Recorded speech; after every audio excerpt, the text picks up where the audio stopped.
So, I woke up this morning and, like much of the rest of the world, was pretty shocked at the news that the United States had gone into Venezuela, had kidnapped the president of the country. Whether you think he's legitimate or not is a completely another story, and spirited him away to New York City. So, what has happened, of course, over the last few months is unilateral action by the United States, some of which is legal, a lot of it is not.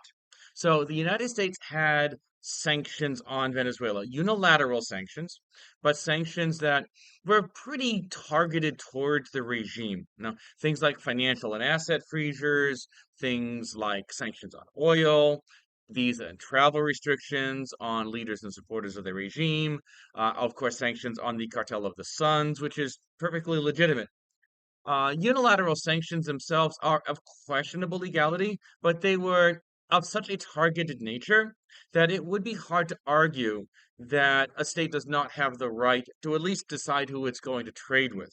So, in terms of unilateral sanctions that affect that state's economic and trade relations with the United States, is arguably legal. I'm not going to argue that point.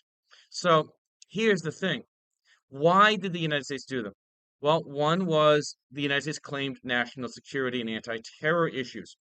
A bit dodgy, perhaps. I don't see how Venezuela is a national security threat to the United States. Human rights abuses and undermining democracy. Okay, that's legit. However, how many other states in the world have even worse human rights abuses and have even worse attacks on democracy? Russia, of course, there are sanctions on Russia. What about China? China's human rights abuses are well documented, and of course, there is no democracy in the country. Not to mention the threats against the Philippines, Taiwan, Japan, and others. Okay. Drug trafficking, not a lot of the drugs. And in fact, uh, President Trump has even noted that it's not actually about the drugs. There's not a lot of fentanyl coming out of Venezuela. Most of the drugs out of South America have long come out of Colombia, not Venezuela. And also the pressure to hold free and fair elections. You could argue is very legit because, of course, the 2024 election uh, was rigged. Anyone with a open mind and is clear-headed about what has happened in Venezuela. Okay. So, are the unilateral sanctions legal? Scholars themselves are divided on the legality of sanctions. However, these sanctions were structured in such a way as to not attack or go after the common citizenry of the country. It was more targeted at the elites of the country. So you could definitely make a strong argument that they were legal. However, what is not legal is what the United States started doing a few months ago by basically taking ships out of the water, no questions asked. Shoot first, ask questions later. Okay, that is not legal. Aggression against another state is not legal. It is completely and totally a violation of international law. The blockade was illegal. The United States can arguably issue unilateral sanctions on trade and economic relations with the United States, but the United States does not have the right to block Venezuela from trading with or having economic relations with any other state, including China, including Russia. Do I have my disagreements with China and Russia? Absolutely, 100%. I was planning, in fact, on talking about Russia today, not talking about the United States and Venezuela. I'll hold back Russia to tomorrow or the day after. If the ship is properly flagged, only the flag state has jurisdiction on the high seas. Now, if the ship is in U.S. waters, then of course the U.S. has jurisdiction. But on the high seas, only the flag state has jurisdiction. This is according to Article 92 of the United Nations Convention on the Law of the Sea, or UNCLOS. There are specific exceptions given for stateless vessels, meaning vessels that are not properly flagged, and also for piracy. But that's not at issue here. Piracy is not an issue here. Somalia, when we think about piracy, think Somalia, think the Straits of Malacca, but we're not talking about Venezuela here. Ships may be visited if they are suspected of piracy, if they are suspected of slave trading, or if they are suspected of unauthorized broadcasts. None of those are in play here. That is Article 110 in the United Nations Convention on the Law of the Sea. There is absolutely zero provision under international law or even United States domestic law where a ship can be summarily destroyed. Only the flag state has any such jurisdiction in this regard. The Fifth Amendment to the United States Constitution does matter here because it is actions of the US government. And the due process, the Bill of Rights in general, but the due process obligations that are incumbent upon the United States government, the federal government specifically here, is not restricted by US boundaries. The US government is required to grant due process. As the Fifth Amendment reads, quote, no person, it doesn't say citizen, it says person, no person shall be deprived of life, liberty, or property without due process of law. Pretty clear.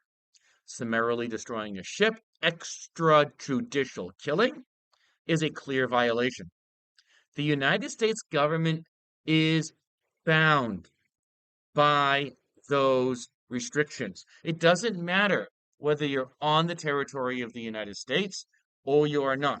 Okay, whether it's on Guantanamo Bay, which is actually sovereign Cuban territory, or you're on the high seas, due process is still an obligation of the government of the United States.